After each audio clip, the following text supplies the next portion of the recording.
السلام علیکم ورحمۃ اللہ وبرکاتہ۔ Learn Quran word by word اور عابد راجہ چینل کی طرف سے آج میں والدین کے لیے اللہ تعالیٰ سے جو والدین کے لیے دعا کرتے ہیں وہ آپ کو پڑھنا سکھاؤں گا۔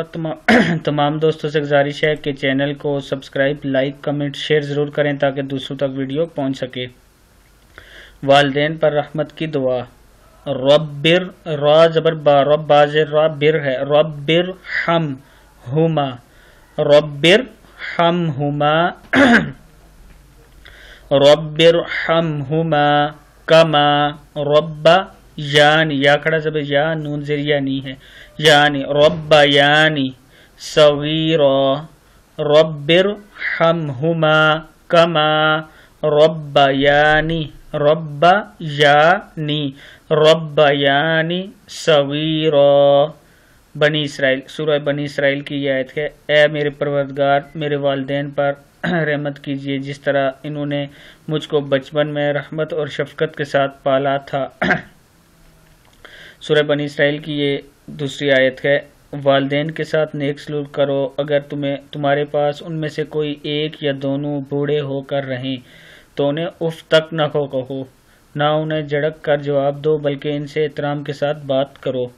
تمام دوستوں سے گزارش ہے کہ جن کے والدین زندہ ہیں ان کے ساتھ پیار محبت سے بات کیا کریں۔ جن کے والدین بوڑھے ہیں، اکثر بوڑھے جو ہوتے ہیں وہ بار بار ایک سوال کو دہراتے ہیں اور بار بار آپ سے ایک ہی بات کو پوچھیں گے۔ آپ لوگ کوشش کیا کریں کہ پیار سے اور نرم لہجے میں ان کا جواب دیا کریں تاکہ ان کے دل پر برا نہ گزرے، اور اپنے والدین جن کے زندہ ہیں ان کا بہت بہت خیال رکھا کریں، جیسے انہوں نے آپ لوگوں کا خیال رکھا بچپن میں، جیسے وہ آپ لوگوں کی ضروریات پوری کرتے تھے۔ آپ لوگوں کو بھی چاہیے کہ ان کے ساتھ اسی طرح شفقت کے ساتھ پیش آئیں۔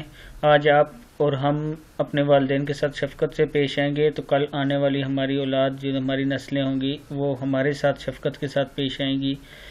تو ہمارا دین اسلام، ہمارے نبی صلی اللہ علیہ وسلم اور اللہ تعالیٰ یہ دیکھیں قرآن پاک میں بھی والدین کے اوپر بالخصوص شفقت اور رحمت کے ساتھ بات کرنے کی تاکید کرتے ہیں۔ تمام دوستوں سے گزارش ہے، بالخصوص جو میرے اسٹوڈنٹ وغیرہ ہیں، میرے ویڈیو دیکھ کے پڑھتے ہیں، ان تمام سے گزارش ہے کہ یہ دعا ڈیلی پڑھ کے والدین کے لیے دعا کیا کریں، اور نماز کے بعد بھی والدین کے لیے کوئی چھوٹی سورہ جو بھی آپ کو یاد ہو وہ پڑھ لیا کریں اور ان کے لیے دعا ضرور کیا کریں۔ اس سے یہ ہوگا کہ جن کے والدین فوت ہو چکے ہیں ان کے لیے دعا کیا کریں، اور جن کے زندہ ہیں ان کے لیے یہ دعا پڑھا کریں۔ اور دعا پڑھنا بھی ضروری ہے، اس کے ساتھ ساتھ ان کی خدمت کرنا بہت ضروری ہے۔ آپ لوگ کے پاس ابھی ٹائم ہے، تمام دوستوں سے گزارش ہے کہ اپنے والدین کا بہت خیال رکھا کریں۔ اگر وہ آپ کے ساتھ سختی سے پیش بھی آ جاتے ہیں تو کوئی بات نہیں، والدین کا حق بنتا ہے کہ وہ ہمارے اچھے اور برے کی ہمیں تمیز کرنا سکھائیں۔ امید ہے کہ تمام دوست میری بات کو سنیں گے اور اس پر عمل کریں گے، اور میرے لیے بھی خصوص بہت بہت دعا کرنی ہے، اور تمام امت کے لیے دعا کیا کریں جب بھی نماز پڑھیں، تاکہ کیا پتہ اللہ کس کی دعا کو قبول کرتا ہے۔ ہم میں سے کسی ایک کی دعا بھی اللہ تعالیٰ قبول کر لے تو ہم سب کا کام بن جائے گا۔ تو آج کے لیے یہی ویڈیو تھی، اور پھر ایک بار تمام دوستوں سے گزارش ہے کہ اپنے والدین کا بہت احترام کریں اور خدمت کیا کریں۔ السلام علیکم ورحمۃ اللہ وبرکاتہ۔